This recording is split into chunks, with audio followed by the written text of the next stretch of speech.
What's up, everybody? And I wasn't sure if I was gonna do this review or not, but I did see the pay-per-view, my Ring of Honor 16th anniversary pay-per-view, and I'm kind of glad I did watch this show, even though a lot of people in the beginning, and I myself was probably about to get the Honor Club streaming service, but there were a lot of problems in the beginning, especially through the first three matches, where the site just crashed, the Ring of Honor website and the Honor Club. I think it was just so many people trying to order for this pay per view for $9.99 that the site just it just broke pretty much.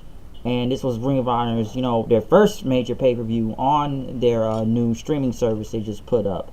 I was able to watch it later on. I'm not going to say how I did, but just know I found a way to do it live while the show went on and got to see most of the matches except for the first one. I had to go rewatch the Time Bomb Hiromu Takahashi versus Flip Gordon match. But there's a lot to say about the 16th anniversary, even though through some of the mess ups in the beginning, and a lot of people were very pissed at that because I could have bought it on Fight TV, but who really was trying to pay $35 if you could pay for $9.99? But Honor Club got messed up, so you had to move on to the next thing. But I was able to see the pre-show first. I know they said doing the women's tournament. First was Sumi Sakai that defeated Hana Kimura to advance in the quarterfinals of the Women of Honor tournament. Tennille Dashwood, aka formerly known as Emma, went against Brandy Rhodes. Dashwood won the match to pretty much win. Pretty much moving on. I remember the dogs coming out and everything, trying to hijack the show, but next thing you know, Bully Ray is still with Ring of Honor, by the way. He was still Ring of Honor, and he's the enforcer. And, maybe I've kind of not been up to date on this show. I've been up to date on a couple of episodes, but I may have not known many. He is the enforcer. He was pretty much in the beginning, hyping the crowd up, getting everybody into the show, saying, this is gonna get your money's worth. We're the best pro wrestling on the planet. Ring of Honor is. We're not sports entertainment. And he says this is ROH. But we kicked off the show with Hiromu Takahashi versus Flip Gordon. A very great match to open the show. Loved it. I did see Flip Gordon debut probably a few weeks ago for the Honor Rising shows in New Japan Pro Wrestling. I thought he did tremendous over there. He had a great debut. I remember he did beat Takahashi, but Hiromu got his win back, hitting the Time Bomb. So they're pretty much 1-1, and I hope we see another match. And I believe people say Flip Gordon has only been in wrestling business for about 3 years, but he is on a roll right now. Okay, and I've seen him being the elite. I wasn't sure of him at first, but this guy's amazing, and people had to tell me that a little. Until I sat down, I actually watched it, and he can put on one hell of a match and stuff. Like Flip Gordon is great. And I'm sure we'll probably see another match since they're 1-on-1 with each other. Don't know if it'll be in a New Japan ring. Don't know if it'll be in a Ring of Honor ring. Or, hey, we could go to All In. We'll get to that later on. But I did like this match for the beginning. Next was Marty Scurll versus Punishment Martinez, which actually I did see the show from here, at the time. Martinez really need to make up for that. I saw the clips of him last week at the Manhattan thing, because that was horrible. I don't know who he went against, but Jesus Christ. I know some people compare him to Baron Corbin in a way, or Baron Corbin wishes he could be, but he was botching out there, like, very badly. But this was technically a heel versus heel match in a way. The crowd did react to the big spots, like pretty much Martinez jumping out of the ring onto all the security guards, and Marty when he was trying to hide something. Scurll, still having that gray hair from the Honor Rising show. Pretty much taking out Martinez for the bell. Even dodging that table spot, which Martinez put himself through from the springboard. Marty in the chicken wing. Pretty much Martinez was able to break out of that. But when it kind of came down to the stretch of the match, Martinez went for it was like a ripcord kick, and he was about to hit Marty again, but he hit the referee. Scurll, I thought this was kind of pretty creative to me, like a swerve. We all thought Marty was going to throw some type of powder to Martinez's face, but he didn't, and pretty much kicked him in the nuts and won the match. So I actually like that. Match that I believe that was just kind of made for this show tonight. I don't think it was on the card to begin with. Kenny King versus Silas Young for the Ring of Honor TV Championship, Kenny King's hometown. I thought the match was good. Don't get me wrong. I did like it. I guess they are trying to continue this feud, but in a way, the match was so unforgettable. Kenny King, I like Kenny King, but I'm not saying he's not over, but ever since like I said, he was back in Ring of Honor, I think it's taken a lot of time for him to get back over and stuff. It looked like, I know this is his hometown, but like the crowd is with him, but they're not with him at the same time, I feel like. But I'm not sure on Kenny King sometimes. Some people didn't like how he kind of left TNA, and I know some people don't like him, like Jim Cornette. I've heard the story about that, but he pretty much was able to beat Silas Young with the Royal Flush. It was a solid match. Just I don't think people were into it that much, but the crowd woke up, and I was actually surprised to see this. Austin Aries himself showed up. He had pretty much all the world titles. He had the TNA World Championship, the Rev Pro.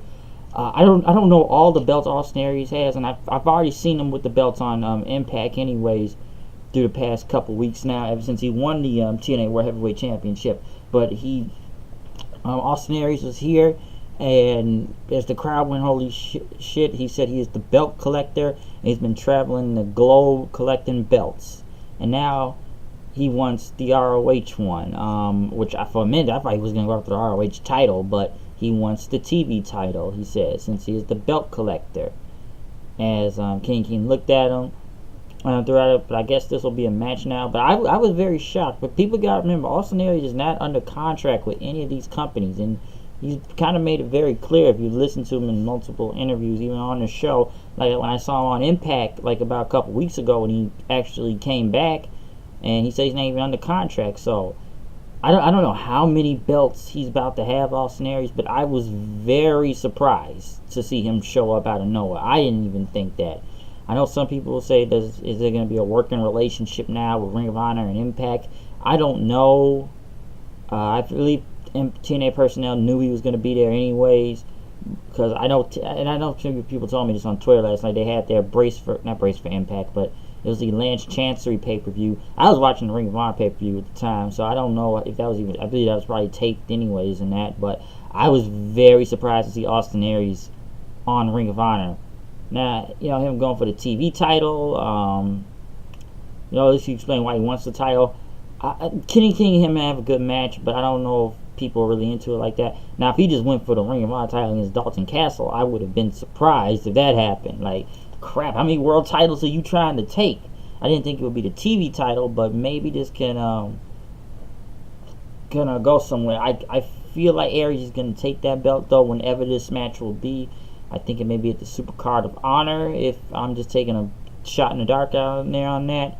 But I really am now looking forward to this match. I don't know how many belts Austin Aries is gonna take, so we'll find out and see. I feel like if you ask me now, and I'll just say one quick thing about All In coming in September. By the way, in my hometown of Chicago, Illinois, which I was actually shocked to see that. Will I go in September? Yes, if we can sell a 10,000 seat arena, you're going to need a lot of big names for that to happen. So I think I may go to that. It's going to be here. We already know Bullet Club is going to be there. We already know their job. I feel like we're going to see a lot of Ring of Honor or New Japan crew on there. Hey, maybe some Impact guys. Well, we got to bring anybody. I really bring in some big names for this whole thing. Some still people think Daniel Bryan's going to come if he's out of his WWE contract, or CM Punk. That's a shot in the dark. But hey, bring Austin Aries. Austin Aries may have like 20 belts once that All-In show happens. But I was very surprised to see Austin Aries show up. I did not expect that to happen. The Bullet Club, or the Young Bucks and Adam Page, or the Hung Bucks, went against SoCal and Censor, Christopher Daniels, Frankie Kazarian, and Scorpio Sky in a Vegas street fight for the Ring of Honor six-man championships, which there was a lot of blood in this match, especially from Kaz and Scorpio Sky. Was it a spot fest? Yes, it was, but the match was it was really crazy out there. The Young Bucks, we already know they're just super over and to begin with. And I did like a lot of spots from the ladder with Matt Jackson hitting the elbow, Nick doing a 450 on a trash can, super kick parties of course. But then next thing you know, Shane Taylor comes out and starts taking out everybody. They taped Adam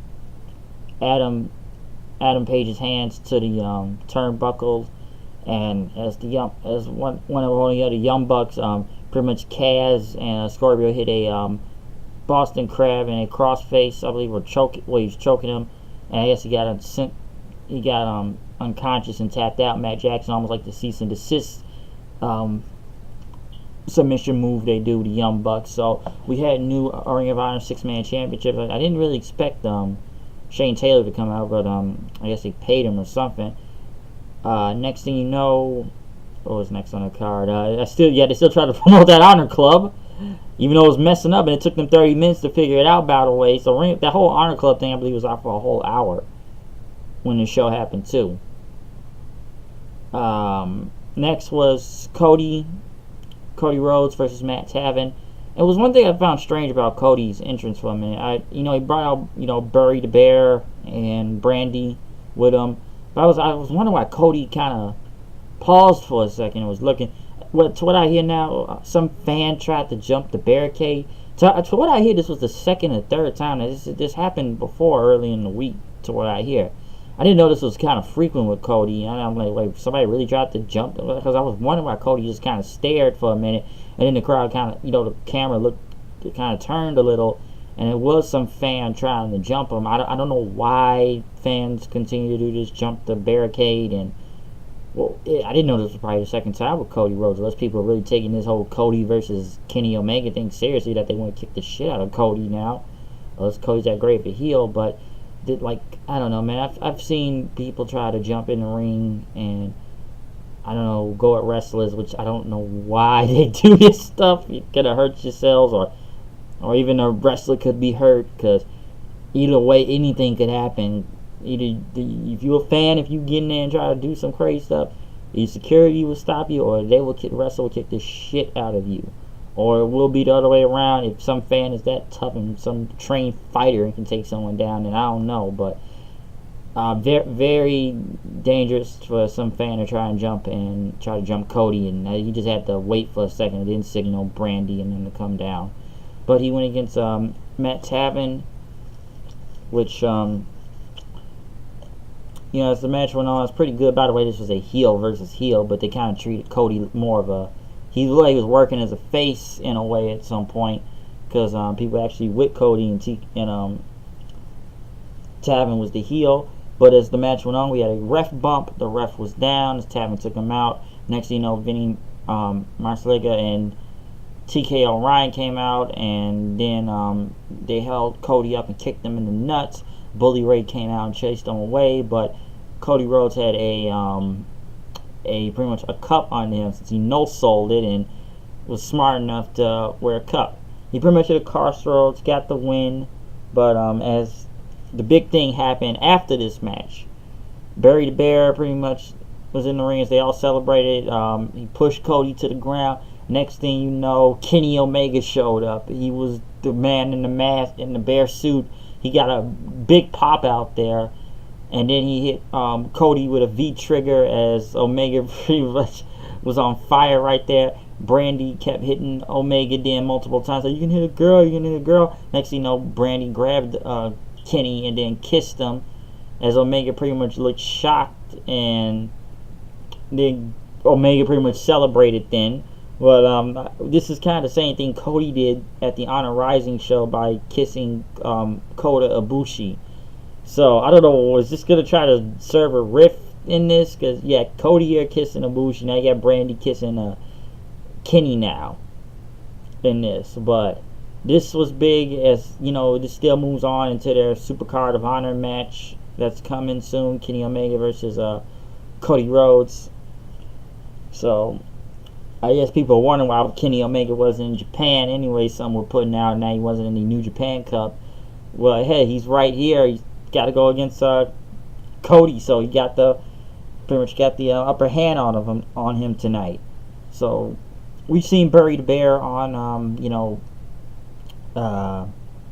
being the Elite. Some people think it'd be Flip Gordon, but Kenny Omega showing up. It was a surprise. I believe he's part of the tapings for the shows, I believe, that are happening for the next couple nights or two. Motor City Machine Guns went against the Briscoe Brothers for the Ring of Honor Tag Team titles. I like this match. It took some time for the crowd to get into, but they were mostly with the Briscoes throughout all this. I don't really think they like the Machine Guns.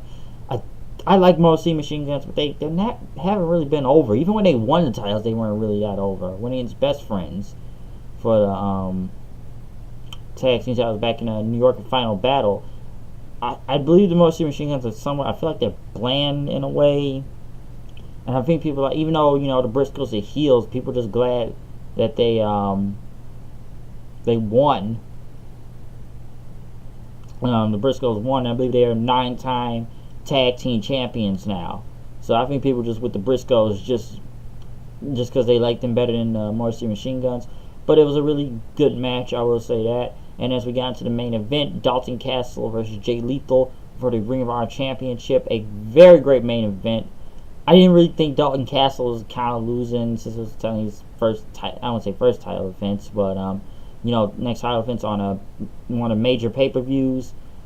This was a really great match. For some points, I really did believe Jay Lethal was probably going to win it after getting the lethal injection, and the crowd was really with him. But pretty much Castle hit his own lethal injection and pretty much got a clean pin over him. They shook hands, but then next thing you know, Marty Scurll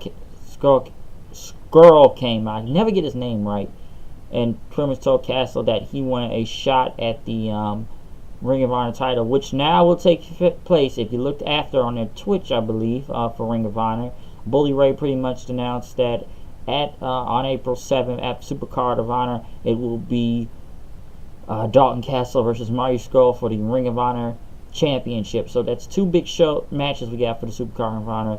Kenny Omega versus Cody Rhodes, and now Marty Scurll versus Dalton Castle for the Ring of Honor Championship. Overall, this was a very great show. I will say that. Honor Club, I think, just kind of messed it up for some points, and really disappointing, of course. Hopefully, it's a learning experience, and I'm sure that the WWE Network has probably had it. They had it first too when they first launched their thing, and there was always a lot of mess ups. So there's some mess ups still today, but there used to be a lot of crashes into that too. But I'm sure Ring of Honor will do what they can to fix it so it does not happen next time, and they put on the pay-per-view, flawless streaming, so we won't have any type of problems, and it'll work out for them. But overall, I enjoyed this pay-per-view. It was really big. There were some nice surprises out there. Kenny Omega showing up, Austin Aries showing up. I thought the matches were really great, pretty much from start to finish. And the crowd was into it. So a very great main event. Also, we had new champions tonight. A lot of things went down. But yes, this is my my Ring of Honor 16th anniversary pay-per-view. I will be back for live reactions for Fastlane for Sunday and a review for that. But I am out of here. I will see you guys later. Peace out.